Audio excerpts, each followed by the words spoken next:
The committee turns its focus once again to the issue of mandatory country of origin labeling, or COOL. Now, I've got a bit longer statement today, and time will be extended for the distinguished ranking member as well. My statement is full of history and details, but if you take nothing else away, I hope it is this. Facts are stubborn things.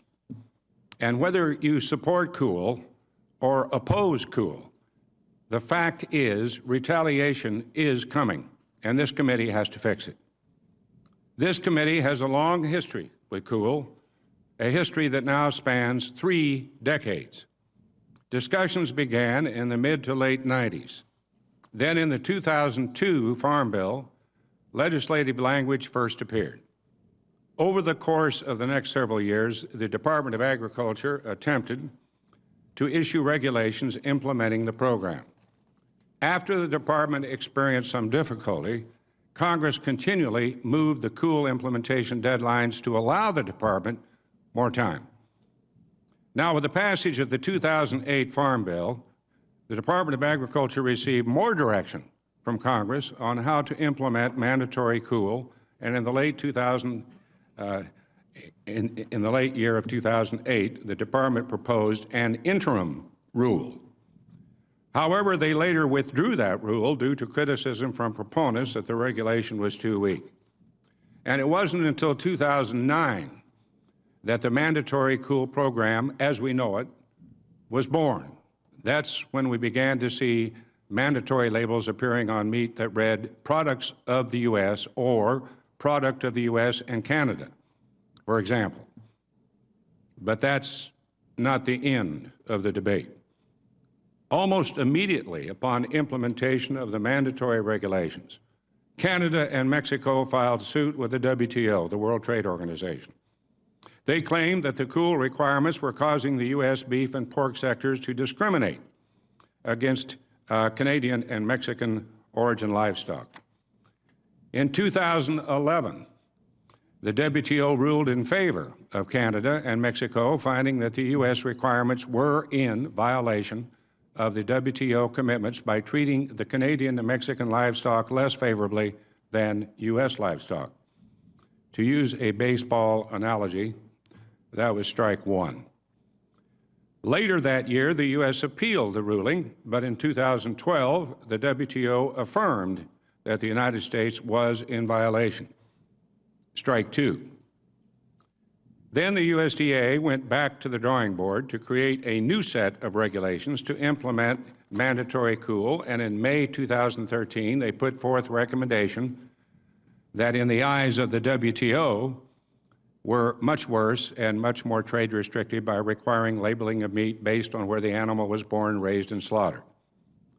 Despite the warnings of many in the livestock sector and in the Congress, the USDA implemented the regulation, and Canada and Mexico again took us to the WTO in 2013. In 2014, the WTO came back with a decision affirming for the third time the claims of discrimination brought by Canada and Mexico.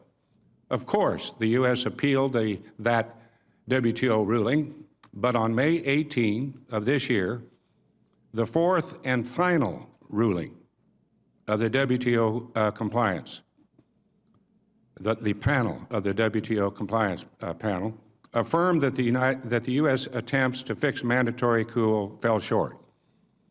Some would say strike three. And let's not forget that also occurring at this time, we were in the midst of the 2014 Farm Bill negotiations. Congress did have the opportunity to fix mandatory COOL in the 2014 Farm Bill.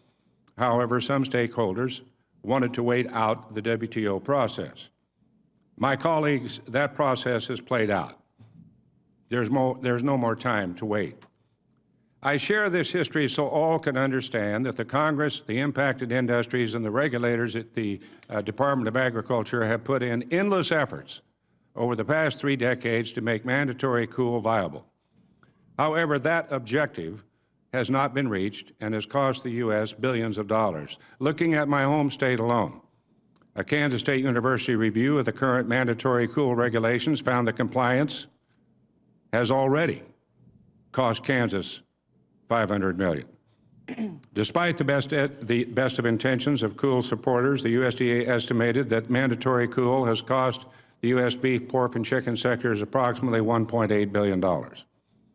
Furthermore, there have been no measurable increases in consumer demand to offset the losses inflicted on the livestock and the meat sectors. These costs are in addition to the strain this policy has put on our relationship with two of our closest trading partners, Canada and Mexico. That in of itself is cause for serious concern. We know that the damages Canada and Mexico are seeking are immense. Over $3.2 billion in sanctions on U.S. products is possible if we do not repeal mandatory coal, and these are not just ag products in the crosshairs. Listen to the list. Available in 2013, products including beef, pork, cherries, ethanol, wine, orange juice, jewelry, mattresses, furniture, and parts for heating appliances are just some of the targets of the Canadian retaliation. Mexico has yet to finalize their list, but we expect it to be just as damaging. The U.S. economy cannot tolerate such economic injury. Now, the House has moved quickly to prevent retaliation by repealing mandatory coal for meat. Now the responsibility falls on us. The Senate must act prior to the WTO's authorization of retaliation. The WTO stove is hot, and we don't want to touch it. One estimate from Iowa State University suggests that $2 billion in retaliation applied to U.S. exports would result in 17,000 lost U.S. jobs. Yet we could face significantly higher retaliation damages of the $3.2 billion from Canada and Mexico, which would lead to many more lost jobs.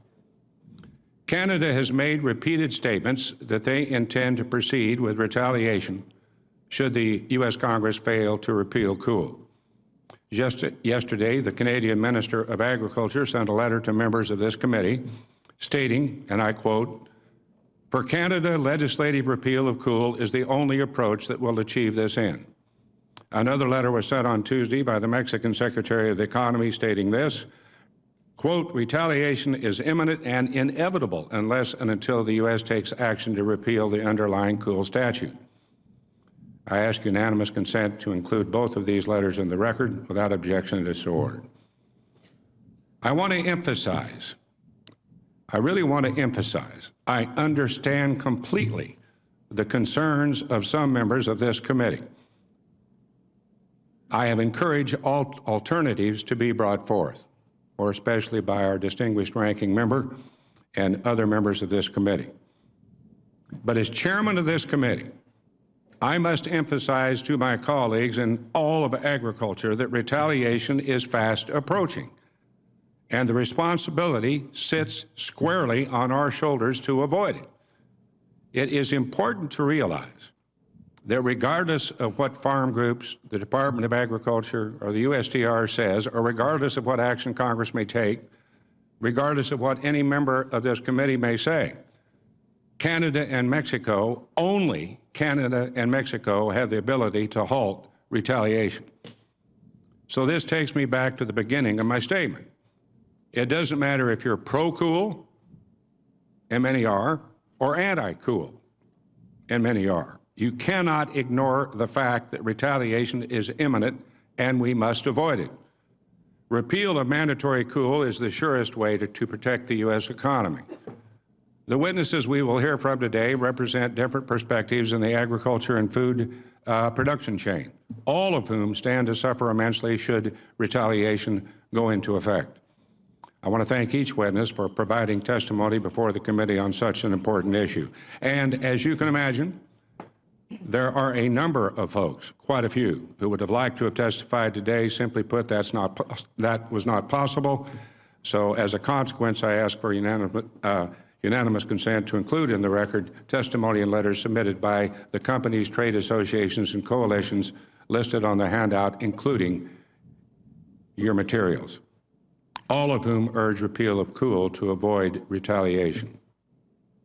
I now recognize our distinguished ranking member, Senator Stabenow, for any remarks she would like.